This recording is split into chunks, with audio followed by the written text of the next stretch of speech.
Thank you, Freak. And our fastest game of the split there by Cloud9. They're back. What? Yeah, right? They're back. Everybody celebrate.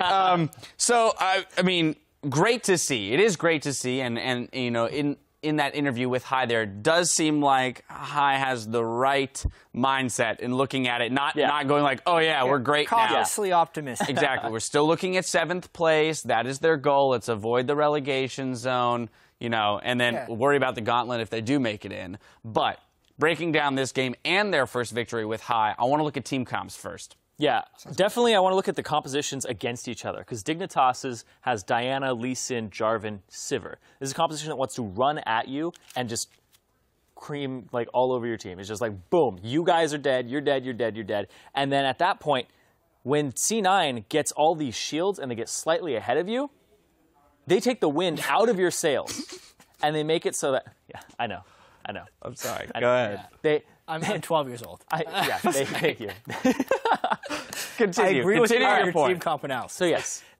You said it before, they have a momentum-based team. Yes, they have a momentum-based team with all these assassins. Once they get ahead, they just roll over your team. But the fact that C9 had the shielding composition, they were able to stop that. And once that happens, it takes the wind out of the sails of Dignitas' composition, and then they just run over the game.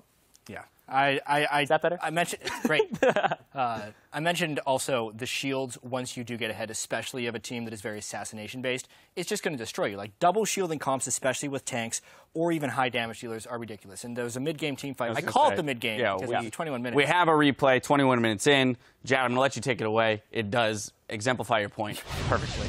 Yes, it does. This one, Hai actually got caught out of position. Let's just roll this right away because we're mainly just waiting for the shields to come in from Cloud9. Everyone wants to just try and kill the one target, but that is actually what Cloud9 is very well versed at stopping. The shield was to get Hai the distance to make the follow-up slower, and then Incarnation was able to follow just barely with the shield. Then the double shield comes in because Karma also got the cooldown back, very low cooldown on Karma. And at that point, the momentum was completely stopped, and Cloud9 could easily clean them up afterwards.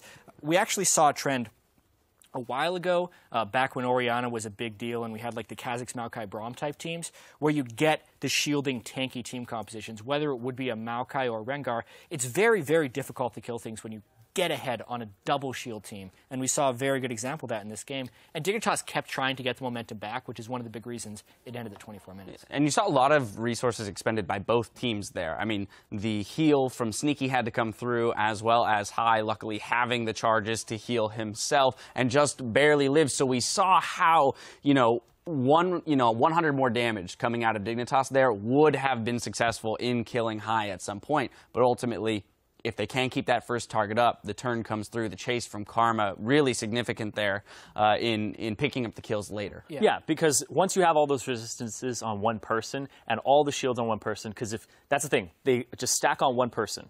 Everybody wants to kill that one person. Diana just dives in, 2 charge, boom. If they can't kill him, they sit there and they auto-attack because all their abilities are down and they can't get through that next person, and they're just taking all this damage. And that's the ideal team fight for C9 there. I think it brings up a bit of a larger question, too, about whether or not Dignitas is having another late-season collapse. Because that is now 4 of the last 5. They still have to face Gravity and TSM next week, followed by CLG and Enemy in Week 9. It's going to be a really hard schedule towards the end of the year. Also, I feel like Rico being out has definitely harmed them. We're talking about bouncing back from defeats. They're just jumping into ball pits, and they're trapped there. Those things are really hard to get out of. They need a trampoline like Rico to bounce themselves back out. Things are needing a lot of recovery, and I don't know if they can do it right now. Yeah, things are looking instantly bleak for Dignitas. All of a sudden, a team that was on the upswing, now on the downswing. We'll see if they can recover moving into the following 2 weeks. We're going to step away while our teams load up, though, for our game of the week, TSM versus Team Liquid. As we go, we're going to take a sneak peek at the upcoming episode of LoL Esports' original series, Drive. Available tomorrow. You can get a behind-the-scenes look at Quas and his journey to be the best.